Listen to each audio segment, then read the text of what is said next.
Swayam Prabha. Digital India. Educated India.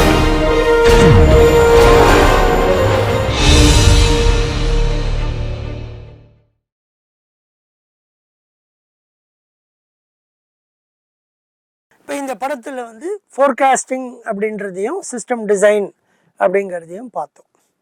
ஃபோர்காஸ்டிங்கிறது estimating the future demand அப்படின்னு பேர். பின்னால் வரப்போகும் தேவை எவ்வளவு அளவு அப்படிங்கிறத முன்கூட்டி சொல்வது பேர் ஃபோர்காஸ்டிங். சிஸ்டம் டிசைனுங்கிறது நம்மக்கிட்டக்க இருக்கிற கெப்பாசிட்டி, எவ்வளவு செய்யக்கூடிய தகுதின்றது வார்த்தை இல்லை, எவ்வளவு நம்ம செய்யக்கூடிய விஷயங்கள், அதாவது அளவு அந்த மாதிரி எடுத்துக்கலாம். கெப்பாசிட்டி நம்மக்கிட்ட இருக்கிற எவ்வளோ தகுதின்னு வச்சுக்கலாம், அது பேர் கெப்பாசிட்டின்னு பேர்.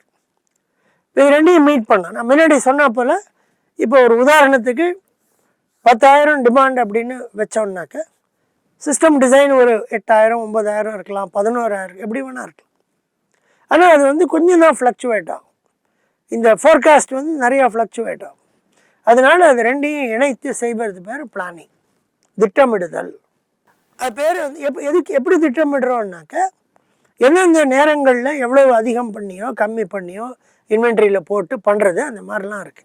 ஆனால் இது எல்லாம் செய்வது திட்டமிடுதல் வந்து காஸ்ட்டை குறைக்கிறது திட்டமிடுதல். நம்ம முன்னாடியே பார்த்துட்டோம், காஸ்ட்டை குறைக்கணும், அப்போ தான் வந்து ப்ராஃபிட் அதிகமாகும். பிளானிங் இருக்குது, அக்ரிகேட் பிளானிங் அப்படின்னு ஒரு பேர் இருக்குது, அதை நான் பின்னாடி படிக்க போகிறோம். ஆனால் அந்த திட்டமிடுதலில் வந்து காஸ்ட் மினிமைசேஷன், செலவை குறைப்பதற்காக செய்யப்படுவது, குறைந்த செலவில் அதை எப்படி செய்வது அப்படின்னு கண்டுபிடிக்கிறது பேர் தான் பிளானிங் அப்படின்னு பேர். ஸோ இந்த பிளானிங்கில் என்ன வரும்னாக்கா, இப்போ ஒரு வருஷத்துக்கு இந்த அளவு தேவை இருக்குது அப்படின்னு வச்சோம்னாக்கா, இந்த அளவு நம்மக்கிட்ட கெப்பாசிட்டி இருக்குதுன்னு வச்சோம்னாக்கா, ஒவ்வொரு மாதமும் எவ்வளவு செய்ய போகிறோம் அப்படிங்கிறத சொல்கிறது பேர் தான் பிளானிங். லீஸ்ட் காஸ்ட்டில் சொல்கிறது பேர் பிளானிங். ஆக இந்த பிளானிங்க்கு பண்ணதுக்கப்புறமா இவ்வளோ இந்த மாதத்தில் செய்ய போகிறோம் அப்படின்னு முடிவு செய்ய போகணும்னு வச்சுப்போம். இப்போ ஜனவரி, இப்போ வந்து ஒரு ஒரு ஒரு உதாரணத்துக்கு பிப்ரவரி மாதத்தில் இவ்வளவு பொருட்களை உற்பத்தி பண்ண போகிறோம் அப்படிங்கிறத நம்ம முன்னாடி முன்கூட்டி கண்டுபிடிச்சி வச்சுருக்கோம். அதற்கு உண்டான வேலைகளை நம்ம ஜனவரியிலே பண்ண ஆரம்பிக்கணும். ஏன்னா பிப்ரவரி மாதம் பிறந்த உடனே அந்த மாதத்திற்கு உண்டான பொருளை பண்ணும்போது அதற்கு உண்டான மெட்டீரியல்லாம் நம்ம முன்னாடியே வாங்கி ஆகணும். அந்த மெட்டீரியல் நமக்கு வரத்துக்கு நேரமாகலாம். ஸோ அது பேர் இன்வென்ட்ரி. ஸோ அதற்கு உண்டான மெட்டீரியல்ஸை நம்ம முன்னாடியே பிளான் பண்ணி வாங்கி கரெக்டாக அந்த நேரத்துக்கு நமக்கு வரா மாதிரி செய்வது. ஸோ மெட்டீரியல்ஸ் நம்ம கையில் வச்சுக்கணும். அதனால இன்வென்ட்ரி பாலிசிங்கிறது அதுக்கு கீழே வரும். சரக்கு, அதுக்கு உண்டான பொருட்களை கையில் வைத்து கொள்ள வேண்டியது இன்வென்ட்ரி பாலிசி. ஏன்னா நம்ம ஒரு பொருளை செய்யும்போது அதற்கு உண்டான பொருட்கள்லாம் நம்ம கையில் இருக்கணும், அது இன்வென்ட்ரி பாலிசி. அதை செய்வதற்கு நமக்கு என்ன வேணும், முக்கியமாக மெஷின்ஸ் வேணும். மெஷின்ஸ் வேணும்போது மெஷின்ஸ் எல்லாம் வந்து நல்லா வேலை செய்கிற ஒரு நிலைமையில் இருக்கணும். அந்த நிலைமையில் மெஷின்ஸ் இல்லைனாக்கா, மெஷின் வந்து வேலை செய்யாமல் நின்று போச்சுன்னாக்கா ப்ரொடக்ஷன் அஃபெக்ட் ஆகிடும். ஸோ அந்த மெஷின்ஸை ஒரு நல்ல கண்டிஷனில் வச்சுக்கிறது பேர் மெயின்டெனன்ஸ்னு பேர். இப்போ ஒரு உதாரணத்துக்கு வீட்டில் நம்மக்கிட்ட ஒரு காரோ ஒரு 2 வீலரோ இருக்குது. அதை எதுக்காக அதை வைத்து கொண்டிருக்கிறோம், நமக்கு ஒரு இடத்துக்கு போனோம்னாக்கா அந்த நேரத்தில் ஏறி உட்காந்தா கரெக்டாக நம்மளை கொண்டு போய் விடுறதுக்கு வச்சுக்கணும்.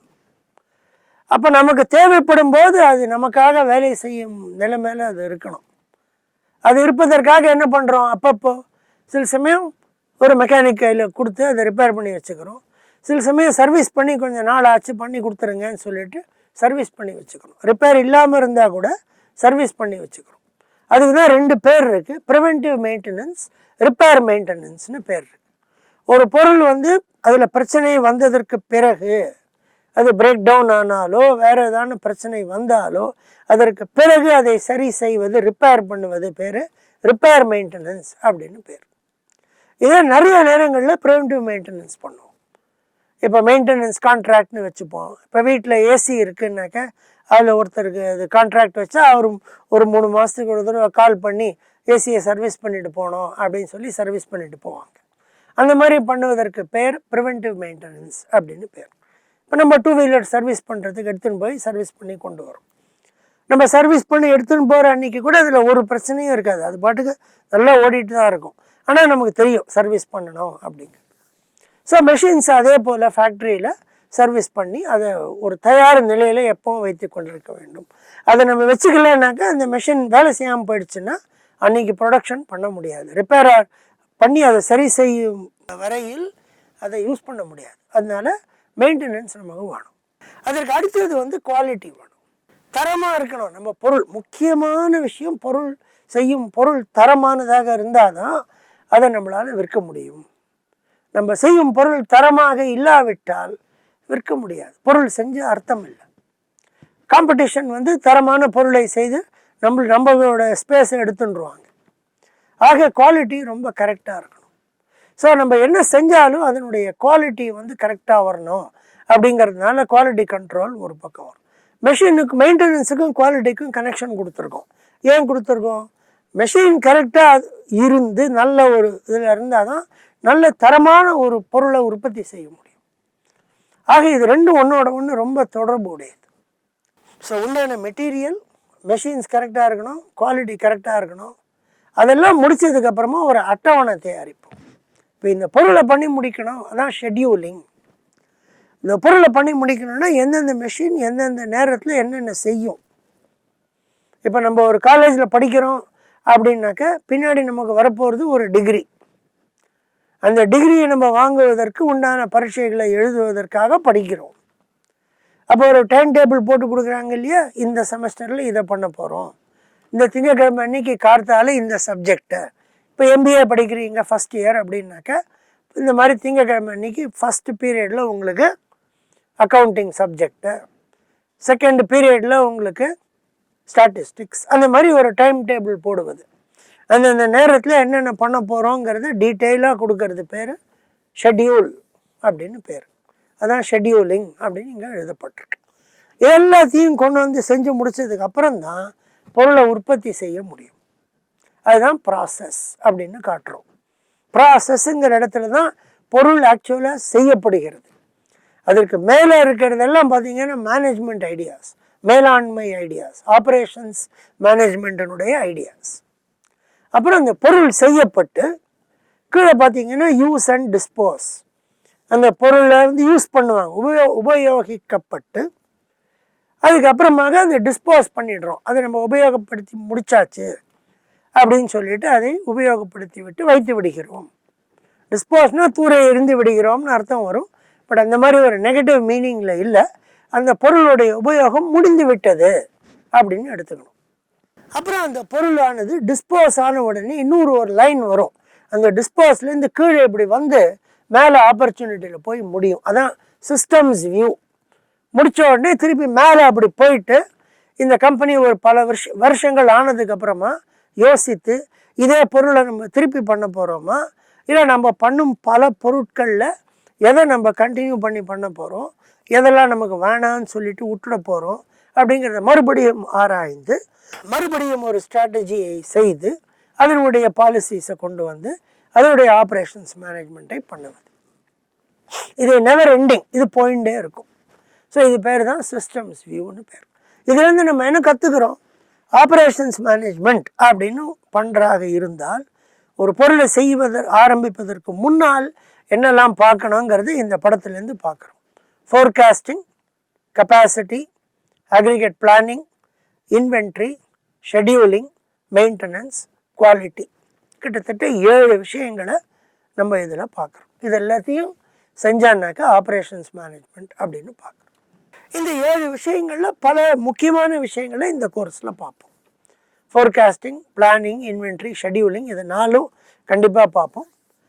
ஒரு பாடத்தில் கொஞ்சம் குவாலிட்டி அதெல்லாம் பார்க்கலாம். சிஸ்டம் டிசைனையும் ஒரு இது அங்கங்கே தேவைப்படும் போது அதெல்லாம் பார்க்கலாம். இந்த 4 வந்து முக்கியமாக பார்ப்போம். ஆக இதுதான் ஆப்ரேஷன்ஸ் மேனேஜ்மெண்ட் அப்படிங்கிறது. இப்போ பார்க்க போகிறது வந்து கொஞ்சம் ஹிஸ்ட்ரி, எப்படி இதெல்லாம் உண்டாச்சு, வேறு சில சின்ன சின்ன கனெக்ஷன்ஸ் மேனுஃபேக்சரிங்கோட என்ன அப்படிங்கிறதெல்லாம் கொஞ்சம் பார்க்க போகிறோம். இதில் இந்த பாடங்கள் வந்து கொஞ்சம் உங்களுக்கு ஒரு ஹிஸ்டாரிக்கல் பர்ஸ்பெக்டிவ் கொடுக்கும். எப்படி ஒரு சரித்திரம், ஹிஸ்ட்ரினா சரித்திரம்னு எடுத்துக்கலாம், வரலாறு அப்படின்னு எடுத்துக்கலாம். எப்படி இந்த வரலாறு உருவாச்சு, முதல்ல என்ன பண்ணினோம், எப்படி நம்ம இன்றைக்கி இருக்கிற இது வரைக்கும் வந்திருக்கோம் அப்படிங்கிறத ஒரு 5-10 நிமிஷத்தில் கொஞ்சம் பார்க்கலாம். ஸோ முதல்ல இதில் வந்து ஆடம் ஸ்மித் அண்ட் ஜேம்ஸ் வாட்னு எழுதியிருக்கு. 2 முக்கியமான மனிதர்கள் இவங்க 2 பேரும். ஜேம்ஸ் வாட் அப்படிங்கிறவர் ஸ்டீம் என்ஜின் அதை கண்டுபிடித்து நமக்கு கொடுத்தவர். அந்த என்ஜின் முக்கியமாக என்ன பண்ணித்துனாக்கா up and down motion to rotary motion. ஒரு என்ஜின் சுற்றுறது, ஒரு மோட்டரை சுற்றுறதுனாக்க இப்படி சர்க்குலராக சுற்றும், அது பேர் ரோட்டரி மோஷன் அப்படின்னு பேர். அப் அண்ட் டவுன் மேலும் கீழுமாக சென்றாலோ நேரம் இப்படி போயிட்டு இப்படி வந்தாலோ டிரான்ஸ்லேட்டரி மோஷன் அப்படின்னு பேர். இதை வந்து அதை கண்டுபிடிச்சாங்க, எப்படி ஒரு விதமான மோஷனை இன்னொரு விதமான மோஷனாக மாற்றுவது. அப்படி மாற்றுவதனால தான் நம்ம மோட்டார் சைக்கிள் ஓடுறது, ட்ரெயின் ஓடுறது, கார் ஓடுறது. ஏன்னா முதல்ல ரோட்டரி மோஷன் சுற்றுகிறது, அந்த சுற்றுற ரோட்டரி மோஷன் ஆனது மேலும் கீழும் போவதாகவோ அல்லது நேர முன்னும் பின்னும் போவதாகவோ வருவதால் தான் இது ஆறுது. அப்போ அதில் பல பொருட்கள் செய்யப்படுகின்றன, காரு, 2 வீலர் அதெல்லாம் செய்யலாம். அதை செய்வதற்கு ஒரு ஃபேக்ட்ரி வேணும். அதுதான் ஆடம் ஸ்மித், எக்கனாமிக்ஸில் ஆடம் ஸ்மித் படிப்போம். டிசைரபிலிட்டி ஆஃப் அ ஃபேக்ட்ரி சிஸ்டம். இதை மாஸ் ப்ரொடியூஸ் பண்ணி செய்வதற்கு 2 வேணும், கேபிட்டல் அண்ட் லேபர். பணம் வேணும், உழைப்பு வேணும். அது 2ஐயும் வந்து எக்கனாமிக்ஸில் படிப்போம். அதனால தான் ஆடம் ஸ்மித்தை போட்டோம். ஜேம்ஸ் வாட் வந்து அதை எப்படி செய்வதுங்கிறத ஆரம்பத்தில் செய்து காட்டியவர் அப்படிங்கிறதுனால அவரை பற்றி படிக்கிறது, தெரிந்து கொள்வது, அவ்வளோதான். அடுத்தது வந்து கார்னகி அண்ட் ஸ்கேல் அப்படின்னு இருக்குது. கார்னகிங்கிறது ஸ்டீல் இண்டஸ்ட்ரியில் இருந்தவர். வெளிநாட்டில் இவங்க எல்லாமே இதில் பார்த்திங்கன்னா வெளிநாட்டிலிருந்து வந்த மனிதர்கள். ஸோ ஆக இதெல்லாம் வந்து ஒரு வருடங்களுக்கு முன்னால் நடந்தவைகளை பற்றி நம்ம பார்க்க போகிறோம். ஸ்டீல் இண்டஸ்ட்ரி எப்படி பண்ணித்துனாக்கா லார்ஜ் ஸ்டேபிள் அவுட்புட். ஸ்டீல் வேணும் இதெல்லாம் பண்ணுறதுக்கு, அதனால் ஸ்டீலுக்கு உண்டான இண்டஸ்ட்ரியை அவங்க முதல்ல செஞ்சது. முக்கியமாக அதில் என்ன பண்ணாங்கன்னாக்கா ப்ராஃபிட், நம்ம இதை பார்த்துருக்கோம், ப்ராஃபிட்டை இன்க்ரீஸ் பண்ணுறதுக்கு காஸ்ட் கண்ட்ரோல் வேணும், செலவை குறைத்து பண்ண வேண்டும். ஸோ நம்ம பண்ணுற விஷயங்கள் எல்லாம் கொஞ்சம் காஸ்ட் கண்ட்ரோலில் இருக்கணுங்கிறத இவங்க சொன்னாங்க. Fort and speed. ஃபோர்டுங்கிறது தெரியும், ஃபோர்ட் கார் வந்து நம்ம எல்லாம் பார்த்துருக்கோம். ஃபோர்டு வந்து மூவிங் அசம்பிளி லைன் அப்படின்னு முதல்ல ஒரு 100-110 வருடங்களுக்கு முன்னாடி செய்யப்பட்டது. அதாவது ஒருத்தர் வந்து ஒரு பொருளை செஞ்சுட்டு இருக்காங்கன்னா வரிசையாக செய்து கொண்டே இருப்பார்கள். அப்போ ஒரு லைன் மாதிரி ஒன்று இருக்குது, அது நகர்ந்து அடுத்தது வரும், இங்கே அவர் பண்ணுவார், அப்புறம் அது நகரும், அதுக்கு அடுத்தது வரும், அவங்க பண்ணுவாங்க. அந்த மாதிரி இருக்கும். செய்யும் மனிதர் நின்று கொண்டு இருப்பார், பொருள் ஒன்றா அவர் கிட்டக்க வரும், செய்வாங்கங்கிறது முதல்ல பண்ணது. அது பேர் தான் மூவிங் அசம்பிளி லைன் அப்படின்னு பேர். இப்போ இதெல்லாம் ரொம்ப காமன் ஆகிடுது.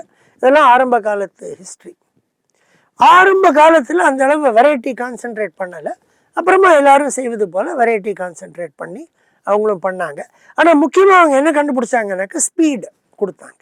இப்போ இதில் பார்த்தீங்கன்னா இந்த முதல் இதில் வந்து அவங்க முக்கியமான 2 விஷயங்கள் என்னங்கிறத சொன்னாங்க. ஒரு பொருளை உற்பத்தி பண்ணுறதுக்கு கேபிட்டல், லேபர் 2 வேணும்னு ஒருத்தர் சொன்னார். இன்னொருத்தர் ஒரு பொருட்களை உற்பத்தி பண்ணுறதுக்கு ரோட்டரி மோஷன், டிரான்ஸ்லேட்டரி மோஷன் வேணும்னாங்க. அது முதல்ல. அப்புறமா என்ன பண்ணாங்கன்னாக்கா லார்ஜ் அவுட்புட் கொண்டு வந்து நிறைய ப்ரொடியூஸ் பண்ணான்னாக்கா காஸ்ட்டை குறைக்க முடியும் அப்படிங்கிற ஐடியா வந்தது. ஸோ நீங்கள் மனிதர்கள்லையும் வந்து கொடுக்கப்பட்ட பெயர்களையும் பார்க்காம அவங்க மூலமாக நம்ம என்ன கற்றுண்டோங்கிறத இதில் பார்க்கணும். இதுக்கு அடுத்ததில் என்ன பண்ணாங்க, பொருள் வந்து மனிதனை நோக்கி வரா மாதிரியும் ஃபாஸ்ட்டாக பண்ணி ஒரு அசம்பிளி லைன் போட்டான்னாக்கா இன்னும் வேகமாக செய்ய முடியும் அப்படிங்கிறத ஸ்பீடை கொண்டு வந்தாங்க. மேனுஃபேக்சரிங்குள்ளே ஸ்பீடை கொண்டு வந்தாங்க. அடுத்ததில் பார்த்தீங்கன்னாக்கா எஃபிஷியன்சி கொண்டு வந்தாங்க. எஃபிஷியன்சி அப்படின்னாக்கா அவுட்புட் பை இன்புட் அப்படின்னு நம்ம சொல்லுவோம். ஒரு பொருளை செய்யறதுக்கு இன்புட் நம்ம உள்ளே கொடுக்கறது, வெளியில் வர்றது, அது அவுட்புட். ஸோ இன்ஜினியரிங் படி எஃபிஷியன்சி இஸ் லெஸ் தேன் 1. ப்ரொடக்டிவிட்டின்னு ஒன்று இருக்குது, அது நம்ம மோர் தேன் 1 இருக்கலாம் அது. ஆனால் இவங்க இந்த இடத்துல என்ன சொன்னாங்கன்னாக்கா ஒரு பொருளை செய்யும்போது நான் கரெக்டாக செய்யணும், ரிஜெக்ட் ஆகிடக்கூடாது, ஃபாஸ்ட்டாக பண்ணணும் அப்படிங்கிறத மேனுவலாக செய்யும்போது இதெல்லாம் வரணும் அப்படின்னு சயின்டிஃபிக் மேனேஜ்மெண்ட்டுங்கிற ஐடியாவை கொண்டு வந்தாங்க. ஒரு பொருளை ஒருத்தர் செய்வதற்கு எவ்வளவு டைம் ஆகும் அப்படிங்கிறத எஸ்டிமேட் பண்ணி கொண்டு வந்தாங்க. அதுதான் ஃபஸ்ட் கிளாஸ் மேன் அப்படின்னாக்க செய்யும் மனிதர்களில் சிறந்தவர் அப்படின்னு அர்த்தம் எடுத்துக்கலாம். ஸோ ஒரு பொருளை ஒரு 10 பேர் பண்ணாங்கன்னாக்க மேனுவலாக ஒரே டைம் எடுத்துக்க மாட்டாங்க. சில பேர் ஃபாஸ்ட்டாக பண்ணுவாங்க, சில பேர் ஸ்லோவாக பண்ணுவாங்க. முதல்ல என்ன பண்ணாங்க, யார் ஃபாஸ்ட்டாக பண்ணுறாங்களோ அவங்கள மட்டும் வச்சுட்டு ஸ்லோவாக பண்ணுறவங்க வேணான்னு அனுப்பிச்சிடலான்னாங்க.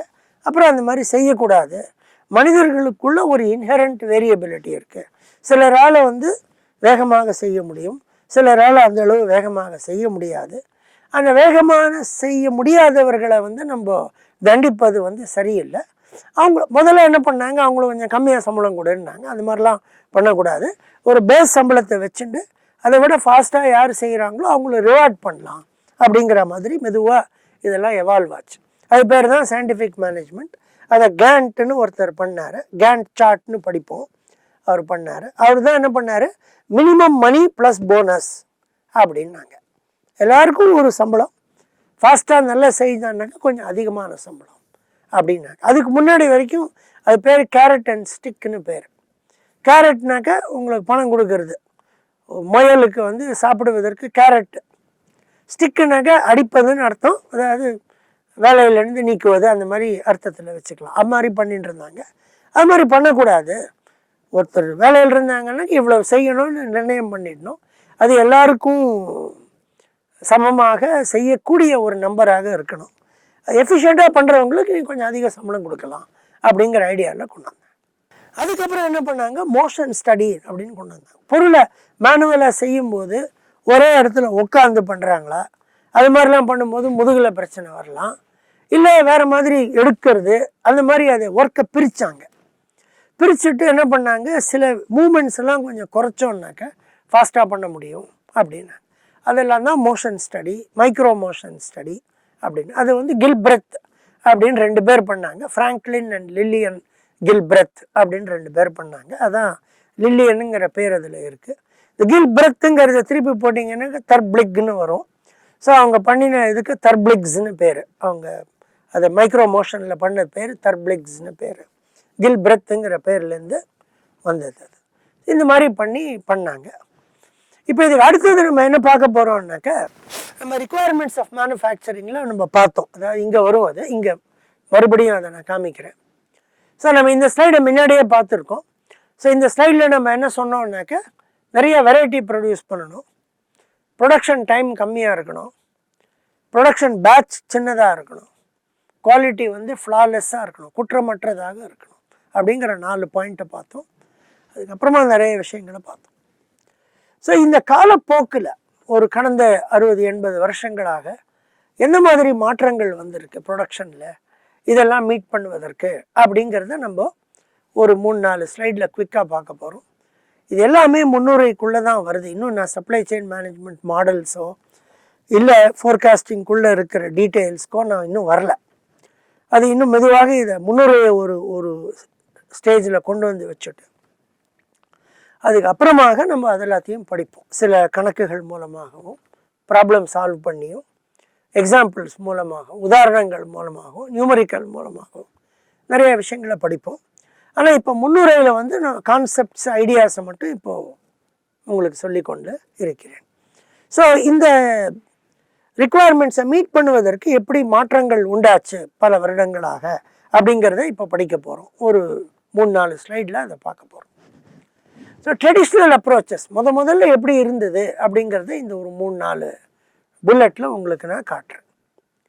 ஸோ முதல்ல இருக்கிறது பேர் வந்து line lay out, product lay out for continuous high volume production. இப்போ சில பொருட்கள் பார்த்தீங்கன்னாக்கா, நான் முன்னாடி இதை சொல்லியிருக்கேன், வால்யூம் அதிகமாக இருக்கும், வெரைட்டி கம்மியாக இருக்கும். சில பொருட்கள் வந்து வெரைட்டி அதிகமாக இருக்கும், வால்யூம் கம்மியாக இருக்கும். நிறையா பொருட்கள் வந்து கொஞ்சம் வெரைட்டி இருக்கும், நிறையா வால்யூமும் இருக்கும். அது பேர் middle volume, middle variety manufacturing அப்படின்னு பேர். ஸோ ஃபேக்ட்ரியுடைய லே அவுட் அப்படின்னா என்ன? ஒரு இடம் இருக்குது, ஒரு ஃபேக்ட்ரி இருக்குது, அதில் இருக்கிற ஒரு விஷயங்கள் எங்கெங்கே இருக்கின்றன அப்படின்னு சொல்கிறது பேர் லே அவுட். ஒரு உதாரணம்னாக்கா, ஒரு வீடை எடுத்துக்கொண்டால் அந்த வீட்டில் வந்து சமையல் அறை எங்கே இருக்குது, கிச்சன் எங்கே இருக்குது, அந்த வீட்டில் வந்து ஹால் எங்கே இருக்குது, வரவேற்பு அறை எங்கே இருக்குது, அந்த வீட்டுக்கு உண்டான மனிதர்கள் உறங்குவதற்கான இடமாகிய படுக்கை அறைகள் எங்கே இருக்கின்றன, குளியல் அறைகள் எங்கே இருக்கின்றன. அது ஒன்று ஒன்றும் ஒரு வீடுன்னா இந்த மாதிரி ஒரு 4-5 விஷயங்கள் இருக்கும். அதெல்லாம் எங்கெங்கே இருக்குங்கிறது பேர் லே அவுட் அப்படின்னு பேர். அதே மாதிரி ஒரு ஃபேக்ட்ரின்னு எடுத்துக்கொண்டா பெயிண்ட் பண்ணுற பெயிண்டிங் ஷாப் இருக்கா, அது எங்கே இருக்குது, அதை எங்கே வைக்கணும். ட்ரில்லிங் மெஷின்ஸ் எல்லாம் இருக்கா, ஓட்டை போடும் மெஷின்ஸ்லாம் இருக்கா, அதெல்லாம் எங்கே வைக்கணும் அப்படிங்கிற மாதிரி பண்ணுறது பேர் லே அவுட் அப்படின்னு பேர். அந்த லே அவுட் ஆகப்பட்டது வால்யூம் வெரைட்டி சம்பந்தமாக செஞ்சாங்க. எப்படி செஞ்சாங்கன்னாக்கா, வால்யூம் ரொம்ப அதிகமாக ப்ரொடியூஸ் பண்ணுறோம், வெரைட்டி கம்மியாக இருக்குது அப்படிங்கும்போது நிறையா குவான்டிட்டியில் ப்ரொடியூஸ் பண்ணும்போது ஒரு ஒரு மிஷின்லேருந்து ஒரு ஒரு மிஷினுக்கு போயிட்டே இருக்கு இல்லையா. அப்போ மிஷின்ஸ் எல்லாம் பக்கத்தில் வச்சு ஒரு லைன் மாதிரி பண்ணி அந்த லைன்லேருந்து அவுட்புட் வந்துட்டே இருக்கும். அது பேர் தான் product lay out, line lay out, continuous high volume production நிறையா வால்யூமில் இருக்கும். இப்போ இதே வெரைட்டி அதிகமாக இருக்குது அப்படின்னாக்க அவ்வளோ ஹை வால்யூம் இருக்காது, அதனால் கொஞ்சம் ப்ரொடியூஸ் பண்ணுவாங்க, அப்புறம் மாற்றுவாங்க, அப்புறம் ப்ரொடியூஸ் பண்ணுவாங்க, அப்புறம் மாற்றுவாங்க. அதை மாற்றுறது பேர் செட்டப்னு பேர். அந்த செட்டப்புக்கு டைம் ஆகும், மாற்றுவாங்க. அந்த மாதிரி மாற்றும்போது என்ன பண்ணுவாங்கன்னாக்க, பொருள் வந்து அங்கே நகரும். இந்த இடத்துல கொஞ்சம் செஞ்சுட்டு அப்புறம் அதை நகர்த்தி வேற ஒரு இடத்துக்கு கொண்டு போய் அங்கே அதை செஞ்சுட்டு திருப்பி அதை நகர்த்தி இன்னொரு இடத்துக்கு கொண்டு போய் ஃபேக்ட்ரிக்குள்ளே அதை செஞ்சு அப்படி பண்ணுவாங்க. அப்படி இருக்கும்போது பேர் ப்ராசஸ் லே அவுட் அப்படின்னு பேர். பேட்ச் ப்ரொடக்ஷன் ப்ராசஸில் பொருளுக்கு தகுந்தாற் போல் இதை பண்ணுவாங்க. ஒரு உதாரணம் கொடுக்கணுன்னாக்க, இப்போ வந்து உங்களுக்கு போல்ட்ஸ் நட்ஸ் அந்த மாதிரிலாம் பண்ணும்போது ஹை வால்யூமில் இருக்கும், லைனில் ஓடும், கட லைனில் அடிச்சுன்னு ஓடும். எங்கெல்லாம் வால்யூம் அதிகமாக இருக்கோ லைனில் ஓடும். இப்போ இந்த தண்ணி பாட்டில் எடுத்தோன்னாக்க, ஆக்சுவலாக பார்த்தீங்கன்னாக்கா இந்த தண்ணி பாட்டில் பண்ணுற ஒரு ஃபேக்ட்ரியோ இல்லை ஒரு இடமோ ஒரு யூனிட்டோ இருக்குதுன்னு பார்த்தீங்கன்னாக்கா அதுக்கு வந்து வெரைட்டி வந்து ரொம்ப ரொம்ப கம்மி. இதெல்லாம் ஒரே தண்ணி தான். எங்கே வெரைட்டி வரும்னாக்கா பேக்கிங்கில் வரும் வெரைட்டி. இந்த சைஸ் பாட்டில், அதை விட பெரிய சைஸ் பாட்டில், சில சமயம் சின்ன சாஷேல, இந்த கம்பெனின்னு இல்லை வேறு ஒரு கம்பெனி சாஷேல பண்ணி கொடுக்குறாங்க. அந்த மாதிரி தான் வெரைட்டி வரும். அப்போ ஹை வால்யூமில் அடிச்சுன்னு போகும், கடன்னு போகும். அண்ட் ஜென்ரலாக இதெல்லாம் வந்து லிக்விட்ஸில் இருக்கும்போது கொஞ்சம் வேறு மாதிரி இருக்கும், சாலிட் ப்ராடக்ட்ஸ் இருக்கும்போது வேறு மாதிரி இருக்கும். இதெல்லாம் அங்கே போய் தான் நம்ம படித்து தெரிஞ்சுக்கணும் எப்படி இருக்குங்கிறது. ஆனால் அதில் வித்தியாசங்கள் இருக்குங்கிறத மட்டும் நம்ம புரிஞ்சுக்கணும். இப்போ இந்த தண்ணி பாட்டில் தயாரிக்கிற ஒரு இதுவும் ஒரு கார் பண்ணுற ஒரு இதுவும் ஒரே மாதிரி இருக்காது அப்படிங்கிறது நமக்கு காமன் சென்ஸ்லேயே தெரியும். ஆனால் அதை நம்ம ஃபார்முலாக படித்து தெரிஞ்சுக்கிறோம். அது வேறு மாதிரி இருக்கும், இது வேறு மாதிரி இருக்கும். முக்கியமான வித்தியாசம் என்னன்னாக்கா குவாலிட்டி, தரத்தை வந்து எப்படி பார்த்தாங்க அப்படின்னாக்க மெஷர்மெண்ட். அங்கங்கே ஒரு பேட்ச் வந்து உடனே மெஷர் பண்ணுவாங்க.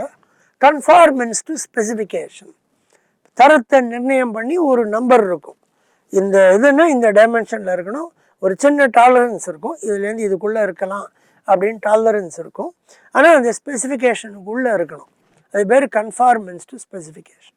ஸோ இதை பண்ணுறதுக்கு பேர் வந்து ஸ்டாட்டிஸ்டிக்கல் குவாலிட்டி கண்ட்ரோல் அப்படின்னு பல முறைகள், அதான் எஸ்கியூசி என்று இங்கு காட்டப்பட்டு இருக்கிறது. ஸ்டாட்டிஸ்டிக்கல் குவாலிட்டி கண்ட்ரோல் மூலமாக மெஷர் பண்ணிட்டு இருந்தாங்க. இது பேர் ட்ரெடிஷ்னல் அப்ரோச்னு பேர்.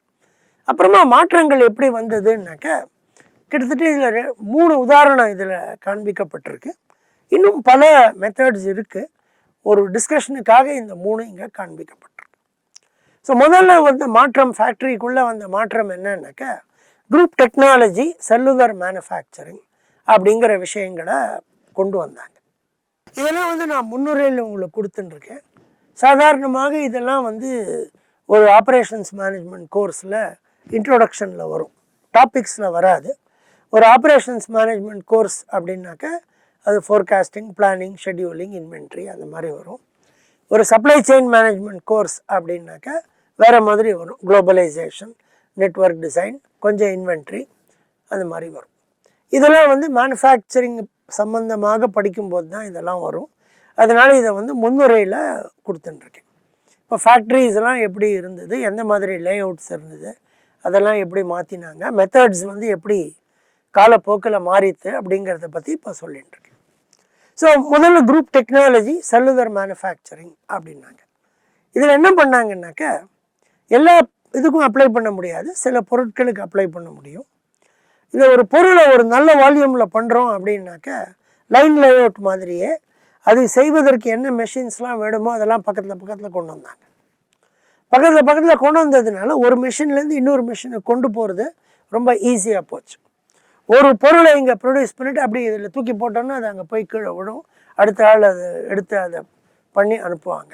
அந்த மாதிரி ஒரு செல் அப்படின்னு கொண்டு வந்தாங்க. அப்போ இதுக்கும் லைன் லேஅவுட்டுக்கு என்ன வித்தியாசம்னு நீங்கள் கேட்கலாம்.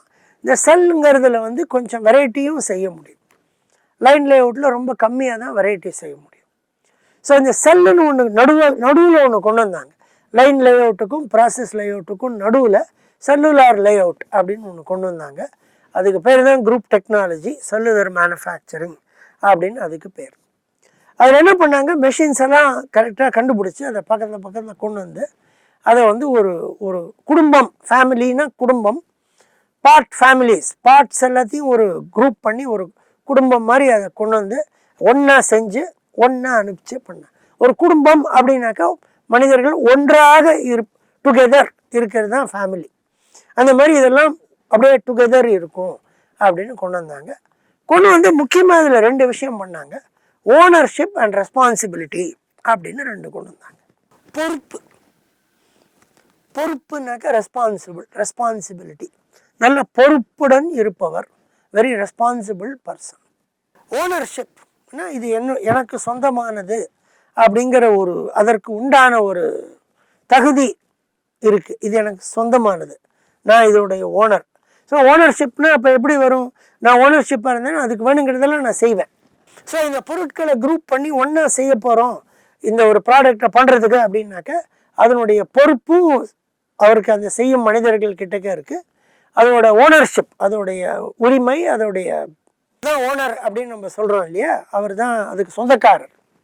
சொந்தம், ஓனர்ஷிப் அப்படிங்கிறது அந்த இடத்துல சொந்தம்ங்கிற ஒரு ரிலேஷன்ஷிப்னு வச்சுக்கலாம். பட் ஓனர்ஷிப், அவங்க தான் அதுக்கு சொந்தக்காரர், உரிமையானவர் அப்படிங்கிற ஒரு பொறுப்பை வந்து செய்யும் மனிதர்கள்கிட்ட கொடுத்தாங்க. நீங்களே அதை பொறுப்பாக செய்யுங்க, நீங்கள் தான் அதுக்கு பொறுப்பு, எல்லாமே உங்களுக்கு நாங்கள் பவர் கொடுக்குறோம், ஆனால் நீங்கள் செய்யுங்க அப்படின்னு கொண்டு வந்து அதில் செய்யப்பட்டது பேர் ஓனர்ஷிப் அண்ட் ரெஸ்பான்சிபிலிட்டி அப்படின்னு கொண்டு வந்தாங்க. முதல்ல இதை வந்து மாற்றினாங்க.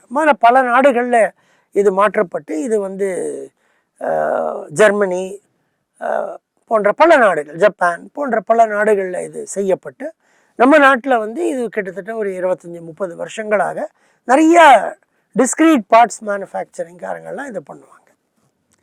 மெஷின்ஸ் பண்ணுறவங்க, கார் பண்ணுறவங்க, 2 வீலர் மாதிரி ப்ராடக்ட்ஸ் பண்ணுறவங்க, சின்ன சின்ன பொருட்கள் வந்து செய்து அது அப்புறமா ஒரு பெரிய ப்ராடக்டாக பண்ணுறது, அந்த மாதிரி இருக்கும்போது டிஸ்க்ரீட் பார்ட்ஸ்னு பேர். அதாவது இது ஃப்ளூயிட் டைப் இருக்காது. இப்போது டிஸ்க்ரீட் பார்ட்ஸ், ஒரு கார் பண்ணுவது அந்த மாதிரி பண்ணுற இதெல்லாம் வந்து அதில் வரும். நிறையா அதில் பண்ணுவோம். நம்ம நாட்டில் கிட்டத்தட்ட ஒரு 40 வருஷங்களாக இருக்குது அப்படின்னு நம்ம சொல்லலாம். நிறைய இடங்களில் நிறைய அட்வான்டேஜ் இருக்குது, அது மூலமாக அது பண்ணுறோம்.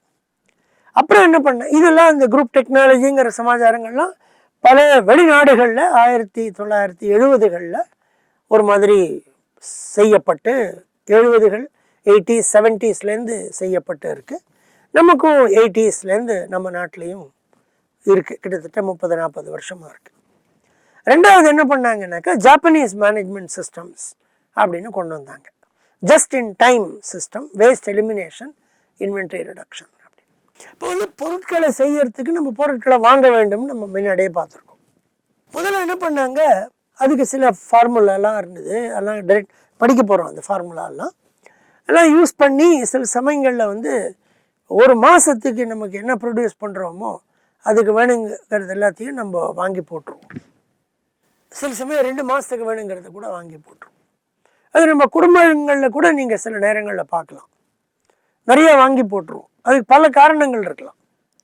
பின்னாடி கிடைக்காம போயிடுமோன்னு இருக்கலாம், இல்லை வாங்கிறதுக்கு லேட் ஆகிடும்னு இருக்கலாம், பின்னாடி பணம் இல்லாமல் இருக்குமோ, பணம் எதுன்னு பார்க்கலாம், டிஸ்கவுண்ட் கிடைக்கிறதுங்கிறதுனால வாங்குவோம். அது மாதிரி பல காரணங்களுக்காக வாங்கி போட்டுருவோம் சரக்கை. வீட்டில் கூட அதை நீங்கள் பார்க்கலாம். ஸோ இன்வென்ட்ரி வந்து அதிகமாகிட்டு இருந்தது, அதற்காக செலவழிக்கும் பணம் அதிகமாகிட்டு இருந்தது. அந்த இன்வென்ட்ரியை குறைக்க வேண்டும் அப்படிங்கிறத பண்ணி என்ன பண்ணாங்க, அன்றன்ற தேவையை அன்னன்னைக்கு வாங்கிக்கலாம். வேஸ்ட் எலிமினேஷன், வேஸ்ட் பண்ணவே கூடாது. வேஸ்ட்னா என்ன, ஒரு பொருளை செய்வதற்கு எவ்வளோ வேணுமோ அது மட்டும் நம்மக்கிட்ட இருந்தால் போகிறோம். அதை விட அதிகம் இருந்ததுன்னா அது வேஸ்ட்டு. ஸோ அதிகமாக எதையும் வைத்துக்கொள்ள வேண்டாம், எல்லாரும் அதே மாதிரி பிஹேவ் பண்ணோம்னாக்க நீட்டாக முடியும் அப்படின்றது ஒரு ஜாப்பனீஸ் ஐடியாவாக அது வந்தது. அது பேர் ஜஸ்ட் இன் டைம், அதுதான் ஜேஐடி அப்படின்னு இங்கே காண்பிக்கப்பட்டிருக்கு. அந்த ஜேஐடியும் செல்லுலர் மேனுஃபேக்சரையும் சேர்த்து போட்டிங்கனாக்க நல்ல எளிமையான ஒரு முறையில் குறைந்த செலவில் எஃபிஷியண்ட்டாக செய்ய முடியும் அப்படிங்கிறத டெமான்ஸ்ட்ரேட் பண்ணி காமிச்சாங்க. இதை பண்ண ஆரம்பித்த உடனே பொருட்கள் அதிக உற்பத்தியும் செய்ய முடிஞ்சது, குறைந்த செலவுலையும் உற்பத்தி பண்ண முடிஞ்சது. ஆனால் அதற்கு வேறு சில விதமான விஷயங்கள் தேவைப்பட்டது, அதெல்லாம் கொடுத்து பண்ணாங்க. சில சமயம் எதுக்கு அதிக சரக்கு வாங்கி போடுறோம்? இப்போ ஒரு நாளும் அன்னன்று தேவையை அன்னன்னைக்கு வாங்கி கொள்ளணும் அப்படின்னு நம்ம நினச்சோம்னாக்கா தினம் ஒரு ட்ரக்கு போய் கொண்டு வரணும். ஸோ அந்த ட்ரக்கு போய் கொண்டு வரும்போது அந்த ட்ரக் ரெடியாக இருக்கணும், அந்த டிரைவர் கரெக்டாக கிளம்பணும், டிலே ஆகக்கூடாது. ஸோ இது எல்லாத்தையும், இது பேர் தான் லாஜிஸ்டிக்ஸ்னு பேர். இதெல்லாத்தையும் கரெக்டாக செய்யணும். அது செய்யறதுக்கு ஆட்கள் இருக்காங்களா, அதற்கு ஆளை நம்ம எம்ப்ளாய் பண்ணணுமா, இதெல்லாம் நம்ம செஞ்சுட்டு பண்ணனாக்கா நமக்கு லாபம் கடைசியில் லாபமாகுமா நஷ்டமாகுமா, இந்த கேள்விகள்லாம் கேட்கப்பட்டு பின்னாடி இதெல்லாம் நல்ல விஷயங்கள் தான் அப்படின்னு புரிந்து கொண்டு அன்றன்ற தேவையை அப்பப்பொழுது வாங்கி செய்வது, ஜஸ்ட் இன் டைம் அப்படிங்கிற ஐடியாவை கொண்டு வந்தாங்க. அதே நேரத்தில் லீன் மேனுஃபேக்சரிங் அப்படிங்கிற ஒரு கான்செப்டும் வந்தது. கிட்டத்தட்ட ஒரே ஐடியா தான், ஜஸ்ட் இன் டைமும் லீனும். ரொம்ப கூர்ந்து கவனிச்சிங்கன்னா சில டிஃப்ரென்சஸ் இருக்கலாம். முக்கியமாக பார்த்தீங்கன்னா இன்வென்ட்ரி ரிடக்ஷன், சரக்கை குறைப்பது. அதே நேரத்தில் ஃப்ளெக்சிபிள் மேனுஃபேக்சரிங் அப்படின்னு அமெரிக்காவிலேருந்து ஒரு செய்கிற ஒரு முறை வந்தது. அது வந்து ஆட்டோமேஷன். ஸோ எல்லாத்தையும் ஆட்டோமேட்டிக்காக தானே செய்வது, அந்த மாதிரி ஐடியாவில் கொண்ட மெஷின்ஸ் எல்லாம் ஜஸ்ட்டு ஆன் பண்ணால் போகிறோம், அதுவே எல்லாத்தையும் பண்ணி முடிச்சிடும். ரோபோட்ஸ் அதெல்லாம் பார்க்குறோம் இல்லையா, அந்த மாதிரி விஷயங்கள் தானே செஞ்சு விடும். ஸோ அந்த மாதிரி செய்கிற ஒரு சிஸ்டமை கொண்டு வந்தாங்க. ஆனால் அது வந்து ஹை வால்யூமுக்கு யூஸ் பண்ண வேண்டி வந்தது. அப்போ பண்ணால் தான் அது லாபகரமாக இருந்தது, இல்லை செய்கிற காஸ்ட் வந்து ரொம்ப அதிகமாகிடும். அண்ட் ப்ரொடக்ஷன் டைம் ரொம்ப குறைஞ்சது, ஆனால் ரொம்ப காஸ்ட்லி ஆச்சு. ஸோ இன்றைக்கும் நிறையா பொருட்களை ஃப்ளெக்சிபிள் மேனுஃபேக்சரிங்கில் பண்ணுறாங்க. ஆனால் எல்லா பொருட்களும் ஃப்ளெக்சிபிள் மேனுஃபேக்சரிங்கில் பண்ண முடியாது. வெரைட்டி அதிகமாக இருந்து வால்யூம் அதிகமாக இருந்து வர பொருட்கள், ஆட்டோமேஷன், கம்ப்யூட்டரைசேஷன், அந்த மாதிரி நிறைய விஷயங்கள் அதில் இருக்கும். சாதாரண சின்ன சின்ன பொருட்களில் வந்து செய்யும் பொருளுடைய விலை எல்லாமே அதில் இருக்குது. ஸோ ஆட்டோமேட் பண்ணால் அவுட்புட் எக்கச்சக்கமாக வேணும், வால்யூம் நல்லா ப்ரொடியூஸ் பண்ண முடியும். ஆனால் ப்ரொடக்ஷன் காஸ்ட் அதிகமாகும். ப்ரொடக்ஷன் காஸ்ட் அதிகம் பண்ண வேண்டாம் அப்படின்னு நினச்சி ப்ரொடியூஸ் பண்ணனாக்கா ஆட்டோமேஷன் கஷ்டமாகும். ஆட்டோமேஷனில் உங்களுக்கு குவாலிட்டி வந்து நல்லா வரும். அது மாதிரி எல்லாத்துலேயுமே நன்மைகள் இருக்குது, அதனுடைய கஷ்ட விஷயங்களும் இருக்குது. ஆனால் இந்த ப்ராசஸ் இம்ப்ரூவ்மெண்ட், செய்யும் முறைகளை எப்படி மாற்றி அதை இம்ப்ரூவ் பண்ணுறது, நல்ல மேற்படுத்துவது அப்படிங்கிறத பற்றி யோசித்து இந்த மாதிரி டைரக்ஷனில் இதெல்லாம் மூவ் ஆச்சு. இப்போ நான் கொடுத்துருக்கிறது எல்லாமே வந்து கிட்டத்தட்ட 30 வருஷங்களுக்கு முன்னாடி, 40 வருஷங்களுக்கு முன்னாடி நடந்தது. இதுவே வந்து இன்னும் கொஞ்சம் இருக்குது, நிறையா இதில் கம்ப்யூட்டரைசேஷன், ஆட்டோமேஷன் அதெல்லாம் வரும். பின்னாடி வரும்போது நம்ம இண்டஸ்ட்ரி 4.0 அப்படிங்கிறத பற்றி சின்ன சின்ன அது இங்கே எப்படி ஃபிட் ஆகுது அப்படிங்கிறத பற்றியும் நம்ம அடுத்த சில பாடங்களில் நம்ம படிக்கலாம். நன்றி.